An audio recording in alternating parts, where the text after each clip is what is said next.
Hello, good evening, and welcome to the Talkin Kop. I'm Gav, and with me I have got Kev, and I've got Ashley in a delayed reaction, I suppose, to Liverpool's win against Yokohama F Marinos in Japan today. 3-1 victory for Liverpool. So we're going to talk around that, some of the players, some of the highlights, some of the things that may have stood out to people. So if that hasn't stood out to you, throw it in the chat, and we'll have a little chat about it as we go along. Ashley, I'm going to come to you first. And I'm going to start with Endo because you've thrown a few nice quotes in there, so I'm going to put them up on the screen now. Um, he, they're in his hometown, Liverpool today. He comes on as a sub, a nice touch. Um, Virgil van Dijk is being subbed off, and instead of handing the armband to anybody else, he goes straight across and he gives it to Endo, who gets a massive response and applause coming onto the pitch. But it was a nice touch, wasn't it? Because like, Yes. how often is Endo going to be touring Japan? When with his club, I thought it was deadly. I thought it was great. I loved it. I loved that it was like a solo sub as well, where it was just his moment. I love the care that Virgil took putting the armband on. Like it was cinematic. And I think he started playing his career at a club football team just like 20 minutes down the road from that stadium. So he is, like and then I think it was, what was it, the kids that were the mascots were the kids from his childhood school, something along those lines. So there were lots of really nice touches that the club did. I mean, they clearly consulted with him. I'm so glad that he got better because he wasn't feeling great the last couple of days. Because I'm sure that was just such a proud moment for not only him but also his family and also everyone in his country. I just thought it was really, really well done across the board.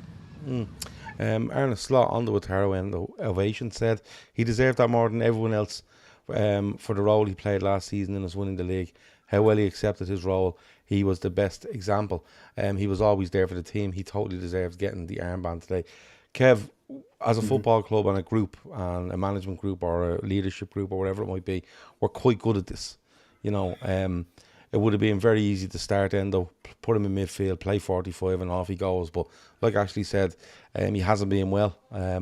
He's had some illness over the last 4 or 5 days. But Liverpool make sure that he gets that one-off ovation where Yeah, everybody is, it's all focused on him. And I just listen, it happens many minutes into the game, but I thought I'd start with that because I thought it was really nice. yeah. Look, he come on 60. The rest of the changes came on 65, and he deserved. Arne Slot's spot on. He deserved it. How many clubs do you see sign a guy who you know what he is? We all know what he is as a player, but how many of those players actually do what Endo did? It's like, okay, that's fine. This is my role, and I'm going to do it to the best of my ability. And not once would he let anyone down. He's never let anyone down with us. He's been brilliant at what we needed him to do, and he's Japan's captain. He's huge there. The fact that Japan Massive. produced a player that wins the Premier League and impacts the club who does it as well. He wasn't just like an also ran with the club.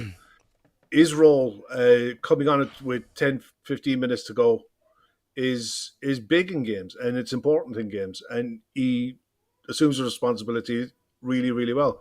The other side of it is a lot of players would look to protect their own international careers, and he is like, no, I love this. This is my life. This is what I've worked so hard for. And it was interesting, the commentary. One of the quotes that I picked up on really early was the amount of the normal age for Japanese players to break into professional football is generally around 22, 23. We saw it with Karamatoma. That they will generally go to university first, get their education, and then go and play professional football wherever it is. So the fact that Endo has had his career, done what he's done in Germany and in Japan, and then at his age gone on to win the biggest domestic club competition in the world and is Japan's captain, it's massive. It's absolutely huge. And the ovation he got was phenomenal. He was absolutely brilliant. And again, he's just one of those steady eddies. Every squad needs an Endo. Everyone. You look at every Premier League winner over the last however many years, every single squad has one of those players or more, and they're vital. And we'll need him going through this next season as well. No doubt in my mind. Arne Slot, just another quote after the game, said, "I'd quite a long holiday for 5 or 6 weeks. I enjoyed winning the league for a very long time. The moment we started again, that was the moment we stopped thinking about it. Now there are no moments to enjoy what we did last season. We need to be ready." Ashley, first of all, Lee asked a question in the chat here, and he's right. What the hell was the pitch made of? Because I was laughing my head off watching it, because they were like, now this stadium has hosted the 2002 World Cup final. This has hosted this and this. And I'm like, have they done nothing to it since then? Because, it just seemed if you tried to change direction at all on this pitch, there was just clumps of it. Just lifting it out of the ground. And it was like someone had ran a horse across it. That's exactly what it looked like. They just, now listen, it's a very small thing to give out about, but I always wonder, do teams not look and go, we can't play on that? The risk of injury has to be so much fucking higher than on a pitch that's, first of all, in the ground, rather than just seems to be hovering there and just lifts up if you stand on it. It was mad to watch. Yeah, I mean, it seems like a small thing, but you're right. The risk of an injury is really a huge concern at this point in time, and we saw.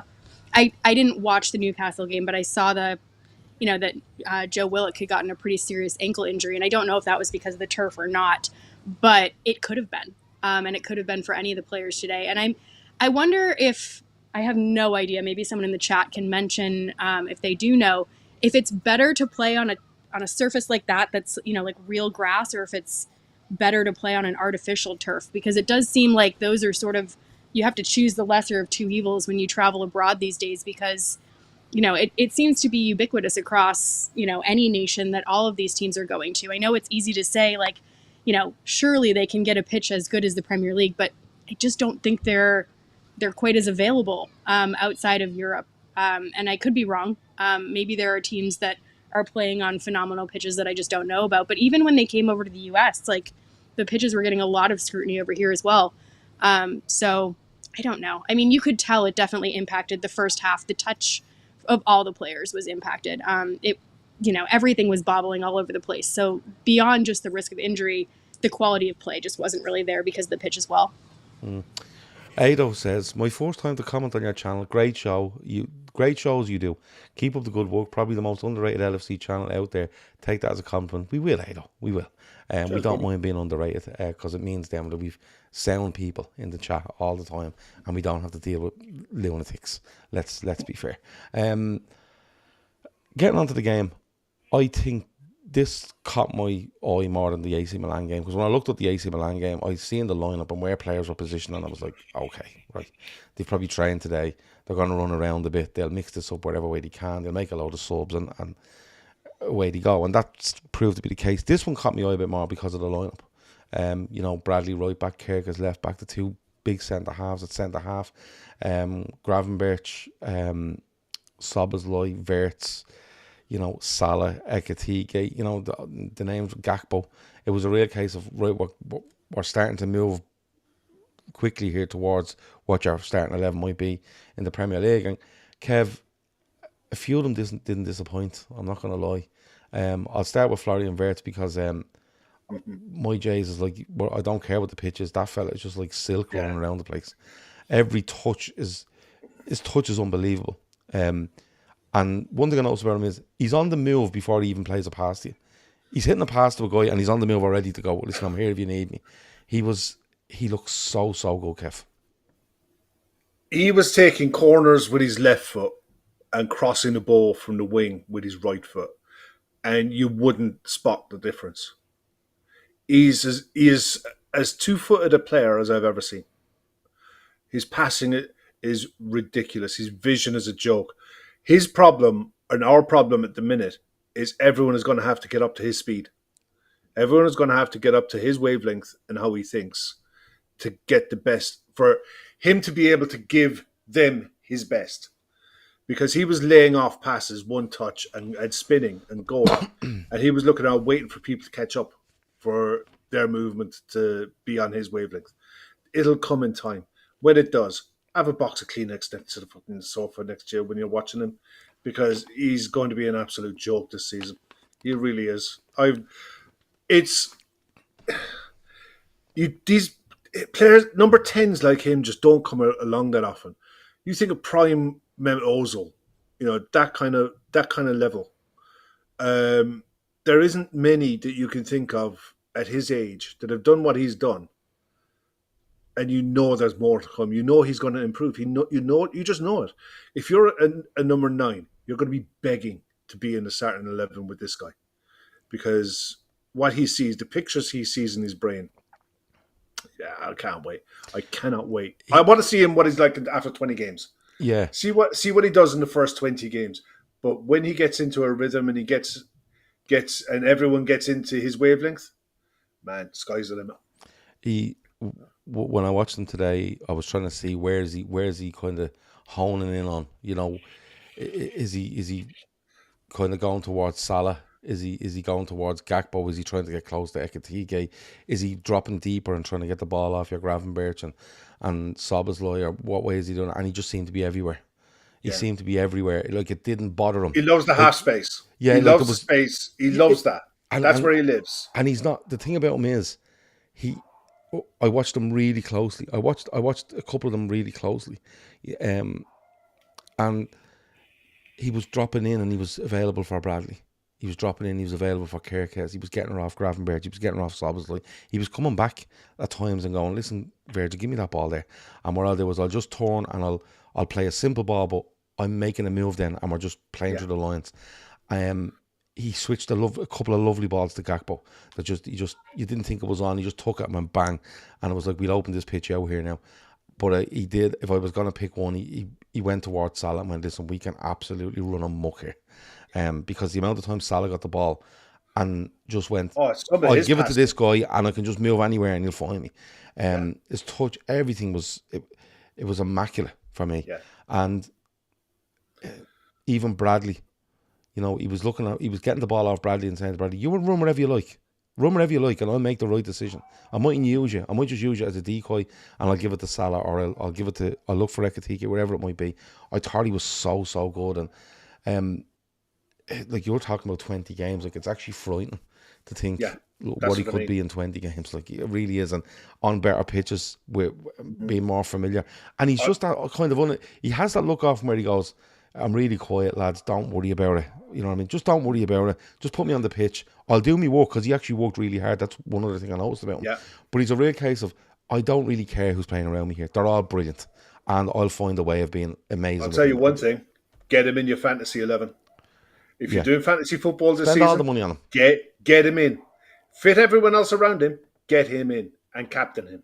Yeah, he's going to be a points machine. He was brilliant. Ashley, I'll let you have your say on Wirtz, obviously, but the other one I watched closely in midfield was Dominic Szoboszlai, because he was in that little bit more of a kind of not a defensive role, more withdrawn role. It's a little bit deeper though. Yeah, a little bit deeper, and I have to say I really liked him in there as well, because he's physical. We know he's physical. He's a big lad. He's strong. He's running power. But he was hitting some beautiful passes as well. And he was, again, like Wirtz, but a bit deeper. He was the man that was kind of taking it and moving. And I was really impressed by him as well. But walk away on Wirtz. But by all means, give us a shout on Szoboszlai as well. It's funny because over the last couple of days, I've been doing some research. We're doing a Patreon show, which is sort of a deep dive on Wirtz tomorrow. So it's going to be a pre-record, and then we'll probably release it on Friday. But I have been just delving into content with Wirtz and some of his stats. And I mean, it's mind-blowing stuff. Like, when you dig deeper, it's mind-blowing stuff. I mean, I think the biggest thing with regards to what you guys are talking about is his touches per 90, which is a weird metric to kind of hone in on. But for him, it's not, because he is, in terms of attacking midfielders or attacking players in general, the number one player in terms of touches per 90. So he's up there with like a Rodri or a Virgil, who play as a 6 or as a DM, or not a DM, but a central defender. And the kind of guys that are recycling the ball and keeping possession and just sort of tempo setting from the back, he's doing it from the front. And he is insane at it. And he will do everything like you said. I mean, you're saying you want to watch him to see if he goes left, he goes right, if he goes deep, he does all of it. He's willing to run back and support. He's willing to do the sprints and the dirty work. He's also willing to, play the flashy ball and play off of someone like Mo Salah. And I think those two are going to have so much fun. I mean, the combinations just in the last 2 games alone are just drool worthy. But he just has the ability to link up play in a way that I don't think we've seen. I mean, even before Coutinho, but Coutinho's probably the closest that we've had. But I think he's just going to be like so much magic for us going forward. And I'm just excited to see what it's going to look like once the players have that intuitive knowing of what he's going to do. Because right now, like, he just met most of these players for the first time a couple weeks ago. And to figure out where they're going to be on the pitch and figure out their patterns of movement, that's all still very new. It seems like it's clicking with Mo, but when it clicks with everyone else, like, this is going to be one special guy. Just on Salah, Kev, he hit some ridiculous passes in the first half. And funny enough, I noticed them a lot wider than I expected them. With your Bradley and your Frimpong, you're thinking, they're thoroughbred runners. Well, Frimpong is just like, you just pull him back, wind him up and send him and he's gone. The sort of way, he's like one of those toys you used to have years ago where it just fucking zipped around the place. But I was expecting Salah to kind of take this inside right kind of role, playmaker role, and then you'll see these boys going up and down outside him. But an awful lot of the time, I see him Bradley, going inside him and Salah sticking wide. Now, they did change it up, but I seen Salah an awful lot, but still, Kev, he got the ball at one stage on it was zipped him on the first half, zipped him on the right wing. He took it out of the sky like it was on a string, took a touch inside and hit an unbelievable pass to Cody Gakpo, who actually gets undone by the pitch. His first touch is not too bad, it's just the pitch slows him up and he actually gets by the defender and the shot is a bit weak, but it looked to me like they were trying different things all the time. Go outside, come inside, let him go outside you, let him go inside you, and then Wirtz was turning up and going, well, here, I'll get involved here. And then other times you were seeing Bradley making runs for the simple reason that Salah like a turn and just ping at the Salah and go, well, right, we're starting from here. Salah looks really, really sharp. Yeah, it's the fact that he, no competition in the summer, coming back, everyone back in pre-season at the same time is going to be a massive bonus. This is what I was saying last night about the right backs, irrespective of who is playing right back. Even Stevenson was doing it in the Milan game. Mo will hold his wing. He'll hold the touchline. And whoever is going to be playing right back is going to be asked to invert a lot and make runs into the box and be that extra runner to get into the box.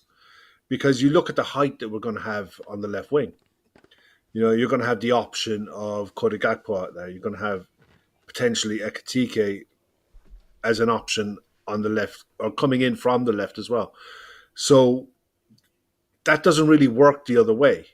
You don't have that height coming in on the far post if on the right-hand side. So if you have an inverted right back looking to make cutbacks or dink one to the back post for whoever's on the left wing, that makes a lot of sense. And you saw with Kirkes today, he didn't really do the same inverting from the left-hand side. He held back a bit more and was more of a controlling player. But yeah, whoever's going to be playing that right-back role is going to have to be an athlete, a serious athlete, because you're going to need lungs. You're going to need marathon level lungs to be able to do this.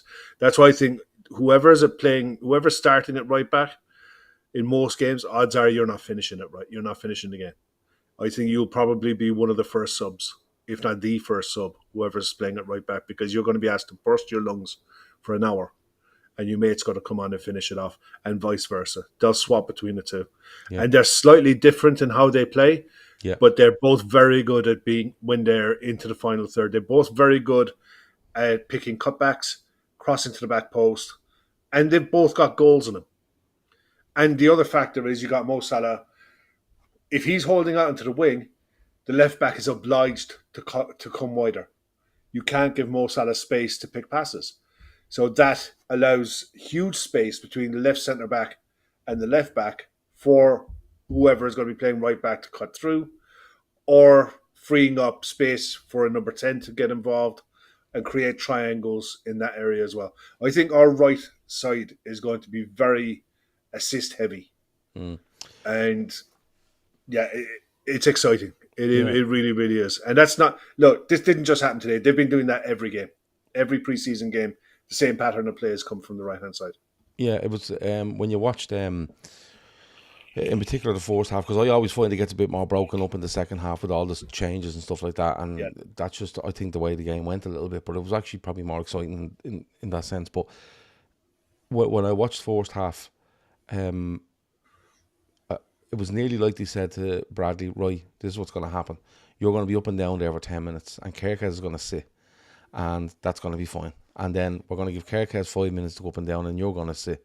And it was like, we're not going to commit both of us at the same time. And what I mean by that is we're not going to commit both of us to real, top end, final third stuff. Kerkez got moving at times, but in the first half in particular, Liverpool looked to play in certain areas where Kerkez was, and play with Gravenberch, and then turn and go bang. We're switching it now, and then we're going to really start playing, and we're going to have runners and stuff like that. Kerkez got involved a little bit, but part of me again is still a bit of, right, Bradley, we need so much running out of you for this game. Kerkez, we need so much running out of you, because this is all the data, and that's usually how they do it in these pre-seasons. But both fullbacks, they weren't afraid to go forward, and I was impressed with Gakpo as well. Some of his touches, Ashley Ekitike makes his debut, obviously. Some lovely touches, in fairness. Some really nice touches. Willing runner. You could hear it from the sideline. He was being shouted at the press, and he was doing it. He was a bit unfortunate with one in the first half where it's a lovely layoff. I think it was Salah, and then they try play and it just gets caught up. The pitch doesn't do him any favours again, but not a bad debut from him. You could see he was trying to get involved. He was trying to work out, right, what are these lads doing, and like Kev said a bit with Wirtz there, look right after 20 games, but he looks like a player that can learn from it, and he'll get better. But he wasn't too bad at all, I didn't think. Yeah, I think some of the criticism of him online is just outrageous. Has there been criticism of him online? I think there's been some compilations from some rival fans. With European that are doing music. their thing. Yeah, something like that. But I mean, he nearly scored an outrageous back heel first goal, which would have been which was amazing. An unbelievable move as well. Yeah, that really would have been amazing. I wish that had been his first goal. But yeah, I mean, I'm surprised they got 45 minutes out of him. It shows that his fitness is really good. He's clearly been training, with his old team. So for him to come, I mean, right now it's just about him getting to know his teammates, kind of acclimating to the, the training and the coaches, and he probably doesn't even know everyone's name yet. So let's just cut him a break with, the finishing and everything like that. I think he looks lively. I like his anticipation. He seems like he can kind of stay onside in a way that Nunez doesn't seem like he's able to do. I liked some of the runs that he was doing. He kind of glides in a weird way when he runs. He's such a tall guy. But he picks up speed and then he just sort of glides in a very strange, I don't know. I mean, like you guys were saying that he kind of reminded you of Matip, but when he runs, he doesn't. He seems like he's got some grace and elegance to him, whereas Matip was like Bambi on ice. So I don't know. I'm curious to kind of see what it looks like. I think there's a raw diamond there. I think it's going to be honed. I'm excited. I think everyone wants their striker to just kind of immediately come in and score a hat trick or something like a la Haaland. But I think that's probably coming. We don't count hat tricks in our training sessions, so it's a little bit different for us we over definitely here. don't count the ones where there's no goalkeeper in goal. Exactly. So it's just going to be a different score system. But I think that when he does score, it's going to be meaningful, and I am excited about it. Yeah, Victor Gyökeres has played 0 games for Arsenal, but he has 3 goals. Just to let you know, there was no keeper in goal, but that doesn't matter. Okay, if Pele can do it, so can Victor Gyökeres, as far as I'm concerned. Let me see. More quotes given to us by Ashley with regards to Slot. He says, in the goal and chances we conceded, we need to work harder to sprint back. Same as against Milan. It could be because of the tough training camp or the heat, but we definitely need to improve that. And interestingly enough, he also said that Arne Slot says he has named his vice captain, but only to the person who it is. He has not told the group who it is yet. Just to keep you updated there. Now, it's 0-0 at half time. It was a good run. I thought we'd see a flood of change. I think we see two. I think Jones and Nunes come on at half time, if I remember right, because it's a long time ago, this game now. It's 13 hours ago, I think. No, not that much, probably 10 hours ago. And, you know, you're waiting for this flood of changes and stuff, and you're waiting for, will McAllister go on, will Engamoa go on, will, you see all this. And Kev, it does kind of get a bit choppy and a bit messy and a bit, it's nearly like these lads that are on the pitch are like, I must be going off soon. Like, fuck this. You know what I mean? I've done training this morning. I'm done 45. What is this fella at? Why aren't we getting that second half off? And it felt a bit like that for the first 10 minutes of anyway of the second half. But it took shape again. And I'm not going to go through their goal. Why would I? But Florian Wirtz gets a goal, Kev. And, I think it's a really good steal by Jones, isn't it? Yeah. In midfield, and he gives it to Salah, tries to get it back, but runs beyond him. And Wirtz just comes on to him and goes, I'm just going to stroke this into the far corner. And nice to see him get off the mark, Kev. He deserved it for the first half shown, I thought. Oh, he did. I mean, the layoff from Curtis, whether he meant it or not, only Curtis knows. So you just say, yeah, fair enough. He probably did mean it. But yeah, really tidy finish. Love seeing a midfielder arriving into the box late. And with the way that our wide players are looking for cutbacks, even the fullbacks are looking for cutbacks to the penalty spot.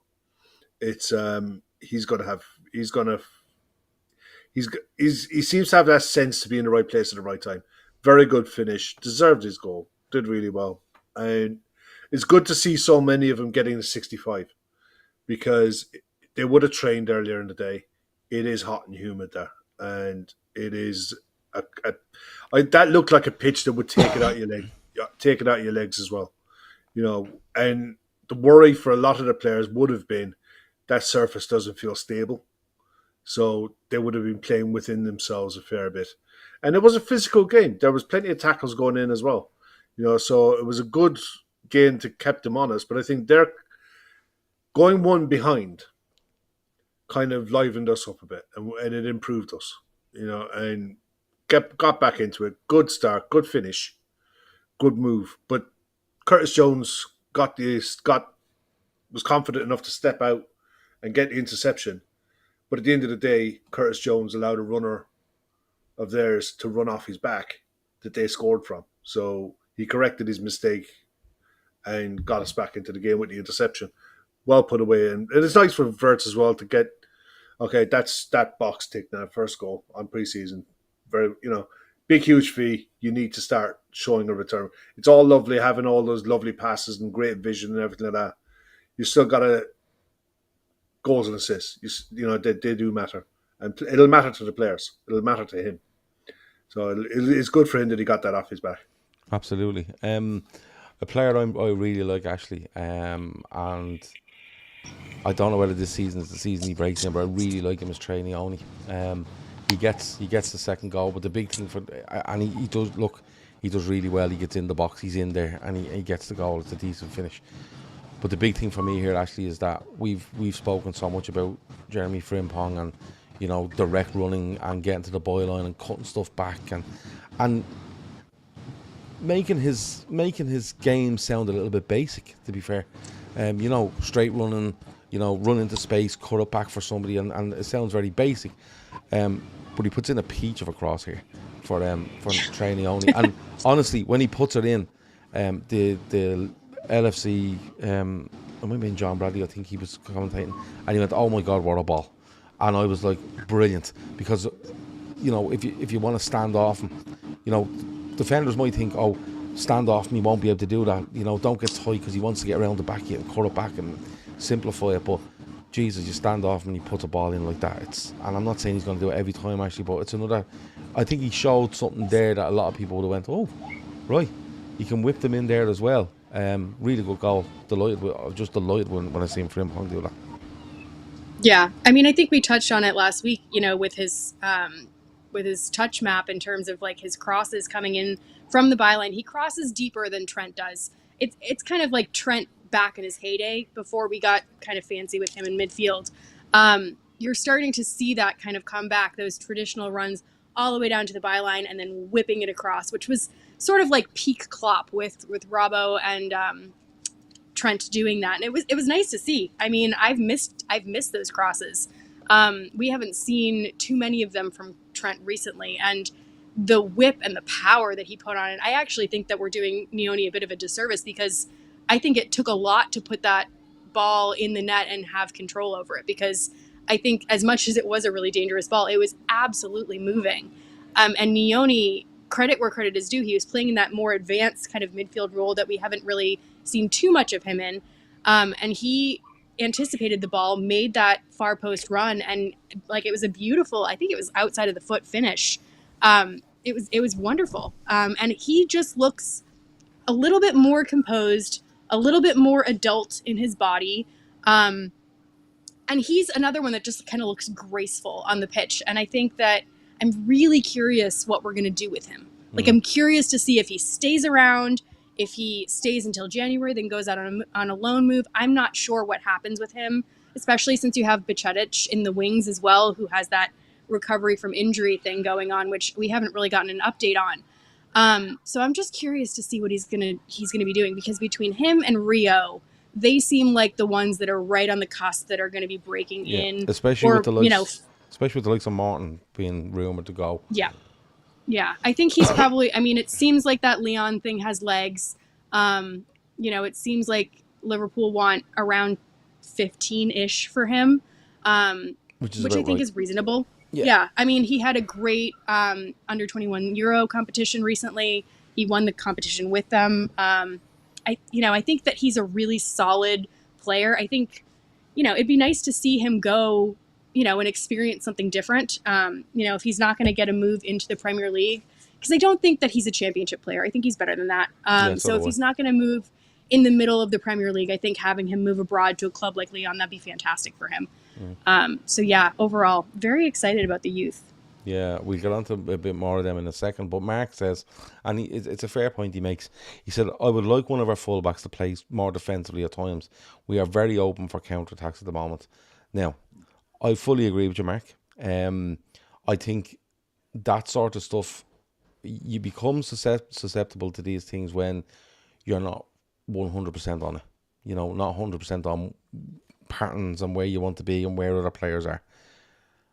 But I completely get what you're going, but I'm gonna see that, and I'm gonna raise you, and I'm gonna say Alexis McAllister, because Kev, he comes back today and he plays 25 odd minutes. I think he comes on around 64, and he's the guy that won't allow this shit to happen, because he'll either be the guy that's trying to break, he'll take the ball off him, or he'll just take him out. And he just goes, this is not happening. At the end of the day, right, he might sound Irish or Scottish or whatever. He's Argentinian. And they know, if we're in trouble here, I'm literally taking the yellow here, no problem. But and people think he's just by me saying that, I think he's a hatchet man. He's not. He's very clever in how he does stuff. He wins the ball back an awful lot. Yeah. And I think that'll improve as it goes on. You have to remember, you've got at least one fullback that's brand new to this. You've got people that are fitness. There's a lot going on, and I would expect it to get better, Mark. But my biggest thing in all this is that Alexis McAllister is just huge to this team. And someone asked me earlier what midfield, what three would I play? Straight away, I can tell you it'd be Gravenberch, McAllister, and Wirtz. That'd be my three straight away. But Kev, great to see him back. He was given an extended break after the end of the season because of little niggles and stuff, and the fact he was kicked around the place for 9-10 months. Great to see him back, McAllister. Yeah, I spotted that comment earlier on as well. It's basically our best midfield three is McAllister plus any other combination. He's the best midfielder at the club because he can do it all. He can play that Florian Wirtz 10 role. He can play the 6. He can play a 6.5, where it'd be like the floating one between the two. He's as complete a midfielder as we have, and he has all the experience in the world. And whatever wages he's on, I'd try to tie him down. He's as good as anything in the league and vital to us. Absolutely vital. And you saw in the 25 minutes that he comes on, he takes offence at someone trying to take the ball off him. In a preseason game, he's like, nah. Someone tried tackling him and he just literally got in front of him, bodied him, and moved the ball on. He was given a free kick and he was like, you're still not getting the ball back. Go away. He's one of these guys. I absolutely adore the man. I think he's phenomenal. And I still chuckle when I think about the shows we did with Joe, the Brighton fan, and we actually got him for the price we did because it was highway robbery. It still is highway robbery, and whether he's going to be properly fit for the Charity Shield, I doubt. But he looks like he'll be ready for the start of the season. Yeah, I actually think you'll see him get a little bit of a game against Bilbao. I actually think he'd be okay for the Charity Shield. I think he'd be okay for 45 there, and I think he'd be okay for the start. Yeah, of the 45 for an hour. I think that would be the thing. Because Gravenberch can't play in the fourth game of the season because he's suspended. But it is. I just think it's fantastic seeing him. Ashley, because you've done all the quotes for us, I'm going to let you go first on Rio Ngamoa, because people just cannot shut up about this guy. And listen, we were talking about a young guy at Arsenal there today who's 15, and people are like, oh, he's a regen and Messi, he's Lamine Yamal, he's this, and you're like, lads, leave him alone. We have to do that a little bit with ourselves with Rio Ngamoa. But this doesn't feel like a fella that's been bit part. Throw him in a pre-season and see how he gets on. He feels like a real option here, and he gets a goal, and he's the wild card for me. If Liverpool decide to bring or can bring in Alexander Isak, and you have Isak and you have Ekitike and you have Gakpo and you have Salah, it just feels to me like they're going to make this guy the wild card. He's frighteningly quick. He's frighteningly tricky while being that quick. He's direct. He's getting his head up. He's picking his passes. He gets a goal. The sky's the limit for this young fella. And I don't want him to start 30 games for Liverpool next season. I don't, because I've seen Kobe Mainoo do that, and he just looked in bits by the end of last season. But I really would love him to be in our squad this season for learning purposes as much as playing. Yeah, I mean, it's funny. I think looking back on last season, there were a couple of young breakout stars, whether it was from United or from Arsenal. But I look back and they broke onto the scene, but they broke onto the scene almost as saviors for their clubs. And there was so much pressure that was put on their shoulders over the course of this last year. And that's the last thing that I want us to do, is put pressure on this kid, because the sky's the limit until we kind of start squishing him with too much pressure. And that being said, I mean, he came on in front of a full house stadium of 70,000 people today and performed like that. It doesn't really seem like pressure phases him. But I do think that he needs to be given room to grow and mature and, learn from the players around him. It seems like he's a sponge. There's quite a few. I threw in a quote from him on Sterling. And Sterling kind of talked to him a little bit about, just being ready at all times. It seems like with Mo, he's also just listening constantly. And you can see on the faces of the guys on the bench just how thrilled they are for him to be performing this way. It feels like if there was a tryout at the beginning of this, preseason, and this is the end of preseason, that he's the one that, would make the tryout. He's the one that would make the cut. Because he has impressed in a way that I was not expecting. I didn't think that he was going to play this big of a role and have this much responsibility. Because a lot of times you have young kids that come on the pitch and it's great. And, the senior players kind of, cushion the ball around them and make sure that it's a safe, nice time for them. That doesn't feel like what's happening to him. This feels like the players are giving him the ball because they know that he can do things, not because, they're trying to give him his 2 seconds of, limelight or whatever.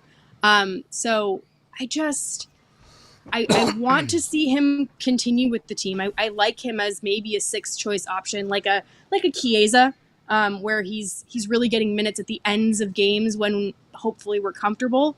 And if he can kind of get bedded in here and there, it seems like his confidence is there. I think that the sky's the limit, like I said, with this kid. But don't go calling him the next Lamine Yamal. Don't go calling him the next Messi. Just let him be his own kid. Let him be his own person, because we don't even know what he's going to be doing. It's amazing the fact he is so direct, and he can go left, he can go right. He's physical too for 16 going on 17, I think, in about 2 weeks. So I just think, yeah, just bright future for him. I'm really excited. Before it actually gives out to me, I did do my homework here, and I got the quote up. It's one from Engamoa, and he says, "I remember one time Raheem Sterling pulled me aside and told me, when you lose the ball, make sure you stay in the game, because at the top level everything happens so fast." So in that sense, it's like, if you lose it, stay there, don't worry about it, because the ball will be back with you in a minute's time, and you can have another go. It's not like the be all and end all if you lose the ball once, and that's a positivity that he needs. I noticed at the Preston game, Salah constantly talking to him, and if Salah's taking the time to constantly talk to you, Salah thinks you're worth talking to, and tactically and where you should move and different things like that. It was John in the chat earlier that said, I can see now why Chelsea were so angry that we signed Rio. He is shaping up to be one serious player. Kev, I haven't heard anyone say kind of play him down in the sense of he wasn't really that good. He's just exciting. He's really exciting.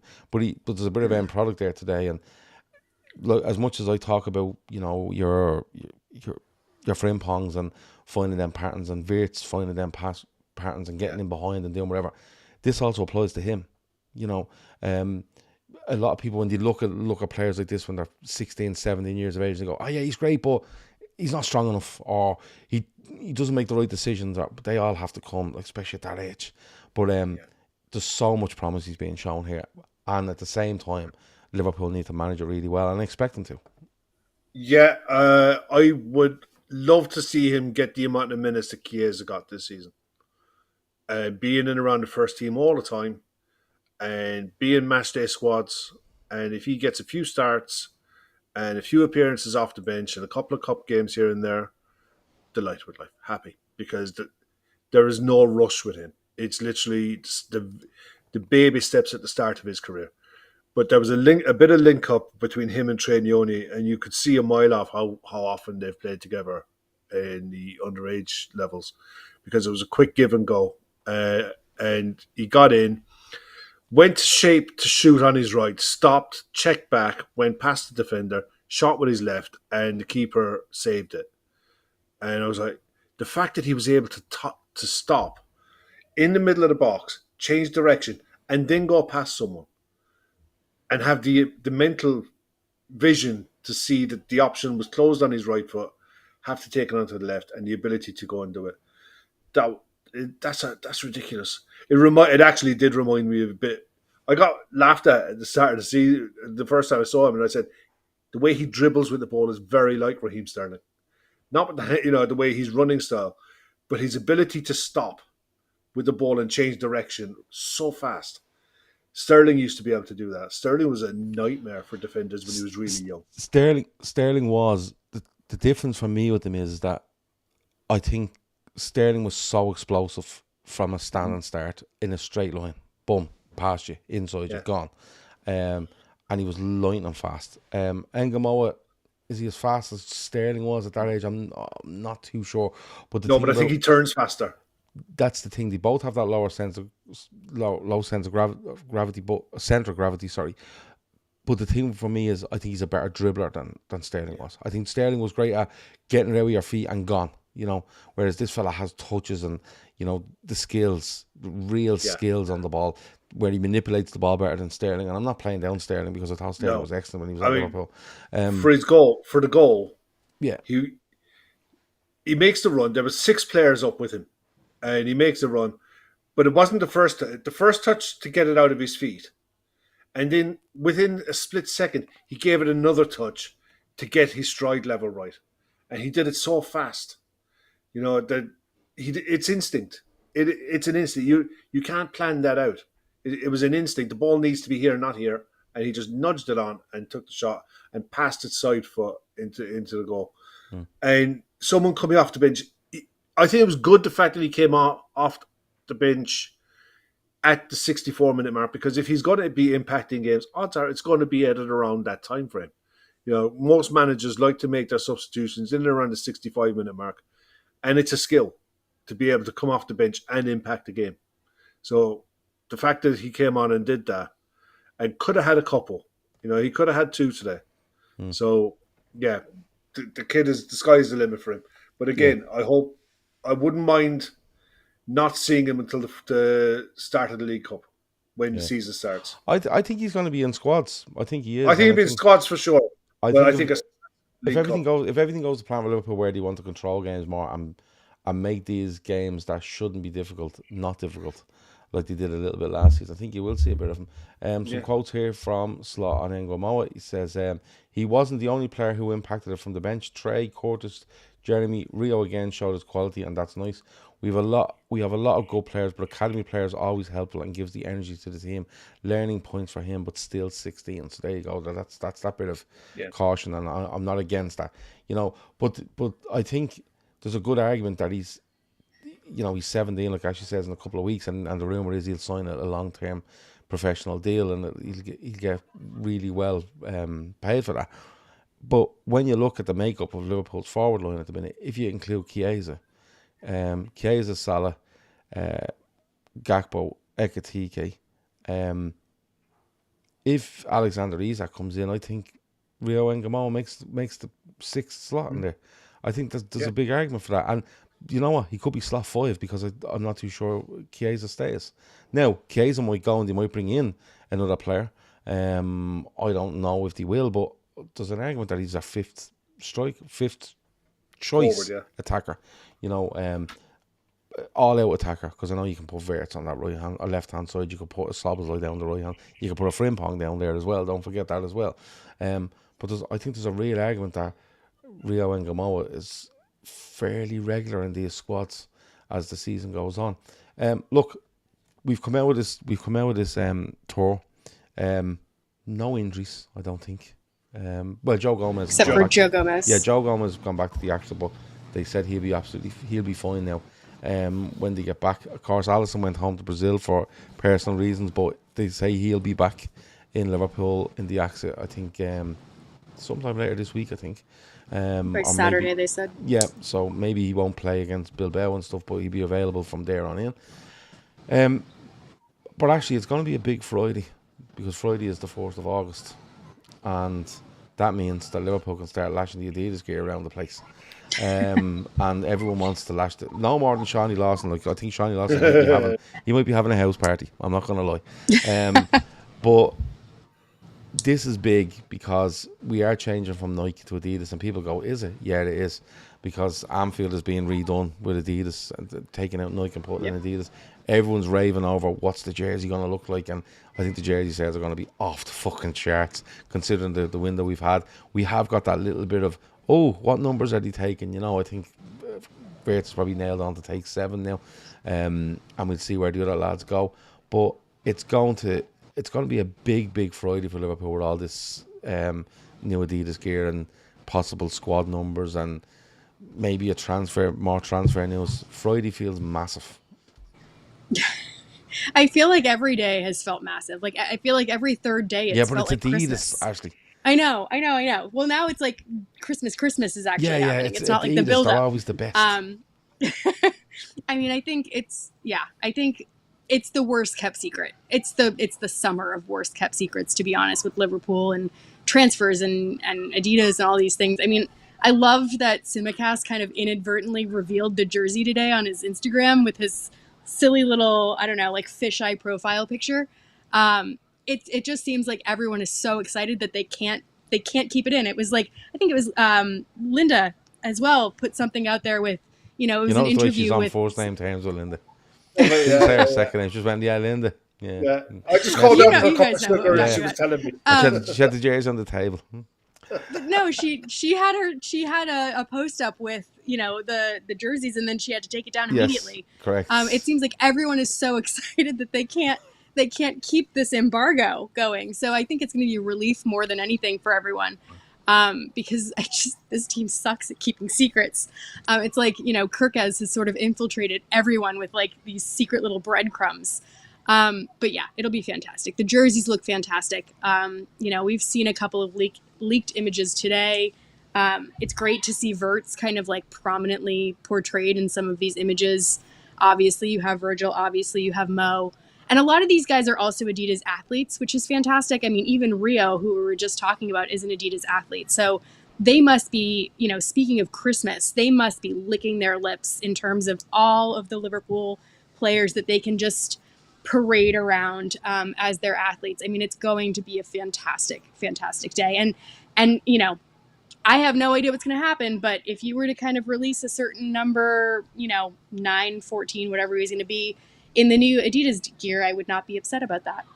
So if they want to kind of sneak that in there, you see, that's the that thing. would be great. There's so many elements to it, because usually it's like, a jersey release, and people are like, yeah, and they sell those jerseys. But the fact that we've 2 or 3 players already on wearing them 56, 57, and 58, whatever, and it's like, well, they're not wearing them, so everyone's gonna watch for the jersey. Then they're gonna watch for the squad numbers, and then they're gonna watch to see what squad numbers are available, because everyone's thinking Isak, and they're going, will he be 9? Would he be 14? And listen, what is Ekitike going to take? I don't want to upset Davey in the chat, because the Isak stuff.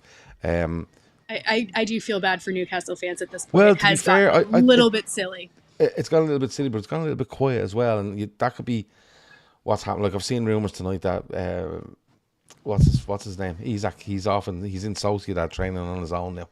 He's fucked off with the Spain. Mountains and the paella. Yeah, and that's the problem. He could go to sign him, and he could end up He's signing going for to stay Sociedad. there forever. Yeah, because that's what players do. They go, the mountains is great, and so is the fucking paella. So, oh no. They must have starved Martin Zubimendi for a year to try keep him, but it didn't work. But it's a bit of a perfect storm in terms of, who are Adidas athletes. Adidas with Liverpool, and Adidas has always been Liverpool. It's just, for me, it's always been like that. From the 80s, when I started watching them, and I just love them. It's like a return to the glory days, is what it feels like. Yeah, it's just fantastic. We've had this kind of detour around. We've had to kind of work our way back up. It feels sort of like this, I don't know, like visual representation of the whole journey that the club's been on recently, and they're like going back to the top, which is just kind of nice. Kev, a big Friday, but not too big, because we're very busy. I don't want to do too much. Some of us have got actual real shit going on at the minute, so it's like this. That doesn't include me, by the way. No, but it'll be interesting to see what number Darwin takes, and any. Oh well, Darwin will remain at number 9 until but Darwin's not at the football club. Any potential exits that are coming. I don't think anyone's going to have their number stripped or anything like that. So no, but no, look, I've still got. I don't like the new Adidas logo, and it doesn't matter what it is or what it's on. I like the normal traditional Adidas logo. It's just like straight one. It's just what I associate with, and I think one of the kits will have it. The green one. Yeah, we'll have the traditional Adidas logo, could be the best jersey of all time. That's going to be the one that finds its way into my house. Yeah. Santi's bringing me that. He promised. Right. So the only other thing I'd say about Adidas is they dropped us like a bad habit when times were fucking tough. Yeah. And we ended up with Warrior and all this fucking shite. So at the end of the day, lovely to have him back, but it wasn't all plain sailing. I'm all for forgiveness, Kev, because if they bring that green one out, if that green one comes out, as I've seen, and I've seen so many versions of it, but I just don't want to see Harlequin tops. I don't want to see Harlequin tops. What do you mean? The four corners. The four corners one was outrageously good. No, they look. Yeah, I know, but it reminds me of Bristol Rovers, and I just can't fucking. It was fucking outrageously good with the straight 3 buttons, the white, and they were Adidas buttons, and unbelievable. But I'm forgiving them, Kev, because I've seen about 17 versions of the green. Tops. Some of the training. Well, you see, the training stuff looks amazing, but the green one, I've seen about 17 different versions, but there's one version of it, and if that's the actual version, I think it could outsell the Red one. That's how good I think it is, because it has everything. It has the crest from the late 80s, right? Yeah. It has the original Adidas, yeah, Yeah. and it's green. It's so good. Yeah, I'm looking forward to seeing what. I don't think it's going to be announced the third kit, is it, on the same day? Well, I think they might hold that one back. no, Kev, don't be doing that to me. No, I think they normally just release the home and the away, and then maybe a couple of days later. But they'll Kev, I've release no the interest in third. the home away. The home's going to be red, and the away is going to be white or off white. The green one is where it's at. The green one. I want to see what the keeper ones look like as well. Black. Yeah, because I think there's like a really light kind of minty green one as well for the keeper. Yeah, and then that there'll I've be seen. black. Yeah, there's a black one as well. And then Allister will just walk around the Premier League going, I'm wearing black. Yeah, I don't give a fuck. I agree wrong. with Madge. I think they'll stagger them. I just think they will. This is a lot of bollocks. I'm like, why is this big thing on home and away on Friday and the green one later? I'm not bothered. I don't care what happens on Friday now, to be honest with you. Yeah. Oh, Jesus. Right. Sorry, Ross. I think we leave it at that. Good tour. Good moments. Some standout stuff. We've learned a bit. Players are getting fitter, getting stronger. More players.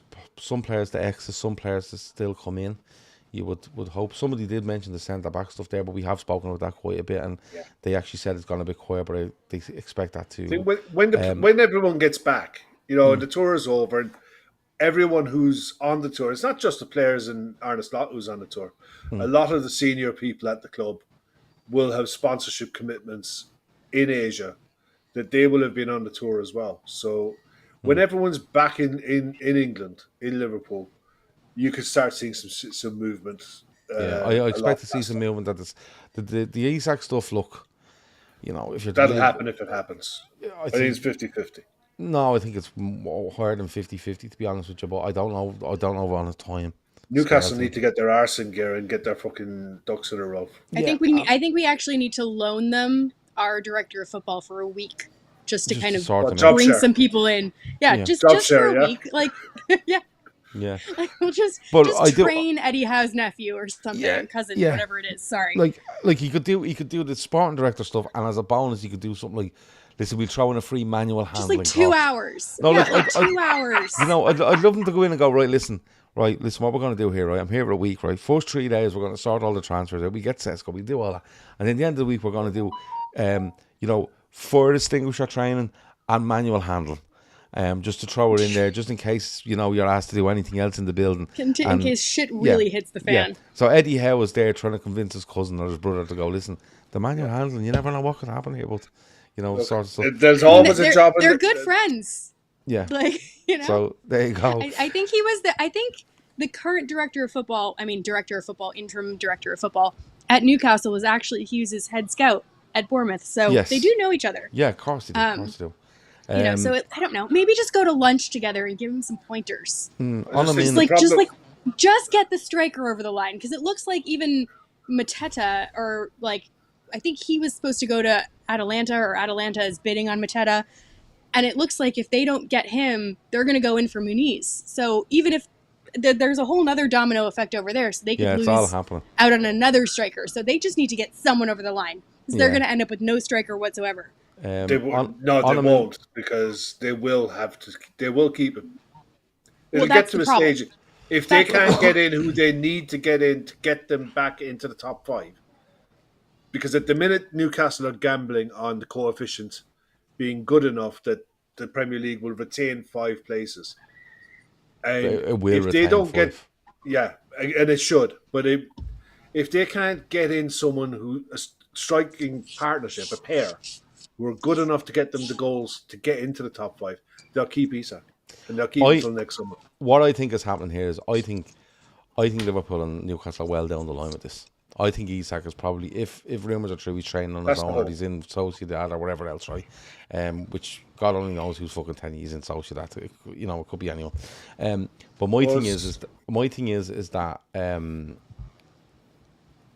I think Liverpool probably have said, look, you go and get what you need to get, and then we will sort this out. I actually do think that's like that because of the relationship they have. Could he keep hold of him? Yeah, like Oliman says there, the latest reports of that PIF are not letting him go this summer. Maybe so. But the thing is, they have to worry about here is that they're then going to have a player. And listen, I've seen Luis Suarez training on his own for Liverpool and claim to be a prisoner at Liverpool and done a 4-page spread in the Telegraph and then come back and have the season of his life. So it's not beyond the realms that Alexander Isak, does exactly that. But the thing is, I think the support base is turned on him. I think massively the support base is turned on him, and that's a big issue, a big issue. When Luis Suarez was asking to go at Liverpool, I don't think they turned on him enough, and he was able to come back. But I would, like, as I always said, Newcastle are well within their rights to turn around at any stage here and go, we're not selling Alexander Isak, and tell him and tell everybody, and they haven't done it. All they've done is let stuff leak out about, and it's leaking out that is he training on his own? Has he agreed terms with Liverpool? Blah blah blah blah blah. It's got a bit. I've never seen so many leaks on like a big deal. Well, potential leaks, yeah. It's like a sinking ship in terms of it's crazy. It's the amount of players that they're potentially missing out on. For every striker that moves from here on out in the window, is a striker down the run that Newcastle are looking. The striker that hasn't been mentioned yet is our striker. Darwin. Because you know what? Yeah, you're right. You're right. Because honestly, they could do a hell of a lot worse than Darwin Núñez, and I don't mean that as an insult, and I don't mean that as, I genuinely believe that. I genuinely believe they could do a hell of a lot worse. Yeah, but listen, you're seeing Sesko being linked to Manchester United. You're seeing, I think Muniz is a fantastic player, by the way. The guy at Fulham, I really like him. But Muniz, yeah. I would say if I was a betting man, I think Newcastle are down the line with somebody, and as soon as you get that over the line, you'll see him, Isak go the other way. He might stay, he might not, but Liverpool have to have a plan in place for either scenario. Look, it's no doubt when tomorrow, we'll all kick off again on Friday. It'll kick off on the weekend. They'll have more stuff. So we wait and see what happens. That's all you can do. But it looks like Isak has made his feelings very well known. They haven't brought him on a tour. Apparently Eddie Howe said there's no chance of him touring up on the tour. So he's not injured. They did a scan. The scan came back clear. Yeah, he's been spotted on his own. I think they've lost 3 on the bounce. Yeah, so and the thing, it's not just. It's not losing. It's the fact that they're not scoring. But not even that. The fact that they're losing. If they lose in Isak, I think the bigger picture here is that the Isak money probably let you pump 2 or 3 players into that squad in return. And I think look at the time it's taken them. I mean, to bring anyone in other than Alanga, they haven't brought anyone in. So it's one of those things. Yeah, they can keep pushing it down the road, but they look like they need to give themselves a couple of weeks at least to get a few of these players over the line, if they're going to get them over the line at all. Or it could be a case of they're in negotiations with 2 or 3 players and they're trying to balance a certain amount of money to get these players done, and the Isak stuff just pushes them over the line. They're able to go, right, listen, we'll pay that and we'll pay that and we'll pay that. We always wanted to pay that, but we weren't in a position, and now we are. So you don't know. Look, Davey T reckons he could just go and sign Callum Wilson again. Yeah, it could be. I did forget about Ramsdale. Sorry, Bonkers. You're right. They did sign Ramsdale. Oh, Ramsdale on a loan. Yeah, with a significant loan fee and option to buy. But look, if anything happens, we'll keep you up to speed as the rest of this week and the weekend goes on. Ashley mentioned it earlier because she's in charge of all this, but she said, and I'll just let you know again, we are recording, myself and Ashley, we're pre-recording on our Patreon tomorrow, a big look at Florian Wirtz. That'll be released to our Patreon members on Friday morning, and it will have a live chat thrown in there. So that's a good way of us telling you, if you want to get that sort of stuff, or you're into that sort of stuff, the link is in the description for Patreon, patreon.com/Talkin Kop. And like I said, we're building up those shows again, and when the season starts, you'll be getting plenty of stuff throughout the week. It usually averages about 4 or 5 extra shows a week, where you get them on Patreon, and we keep a fair few on YouTube as well. if you're looking for a VPN, we weren't meant to talk about NordVPN, but why not? If you're looking for a VPN, NordVPN is the one to go for, especially with the season starting and you need to stream games, or you need to stream sports, or you need to stream movie, whatever you want to do. NordVPN, it gives you the accessibility, it gives you the security if you're walking away, so you're not on this mad dodgy Wi-Fi. And of course, it's not just restricted to you. If you have an account with NordVPN, you can put it on 10 devices. So if people are traveling or out in, you know, hotels or pubs with kids. Pubs with kids is the best one, right? Listen, if you're going to get a VPN, simply get it if you have children, right, that want to run around pubs while you're trying to have a pint. Because the VPN, you go in, you don't have to worry about, oh, what's the fucking Wi-Fi in here? You just go on into your NordVPN and it's all on the devices. Go and get that. You're getting 4 months free over a 2-year deal, and it's brilliant value. I've used it last week with the kids away. Worth its weight in gold. I'm not gonna, and it'll be the same in 2 weeks when I'm in Liverpool, and I'm looking to edit and get stuff out. So NordVPN link is in the description for that as well. That's about it. Kev, anything else before we go? No. Look, keep an eye on what's going on in the domino for Isaac. That's all I'd say. Follow this when you see dominoes start to fall, then I think you'll see things pick up very, very quickly. I think it is a real knock-on effect here. I don't know why Ollie Watkins' name comes into it, because I don't think have Villa got another forward other than him. I think they're trying to get rid of him. Do you? Yeah, I do. Yeah. And I think that he is the alternative to Sesko. Okay. But if Sesko doesn't go to Newcastle, Newcastle are going to look at Watkins. Okay. And Watkins apparently is okay with going there because he wants to play in the Champions League. And Vissa, is that still... I think he's still pushing. Yeah. He's pushing I feel like this is just an injection of money. An injection of money for Newcastle, and I think they just go bang, bang, and they're done. And their 2 strikers are in. And I think the first domino, I think, has already fallen. I think the first domino was Diaz. Correct. Because I don't think we would have let him go if this wasn't already in motion. Yeah. We wouldn't have done it. We wouldn't have let him go.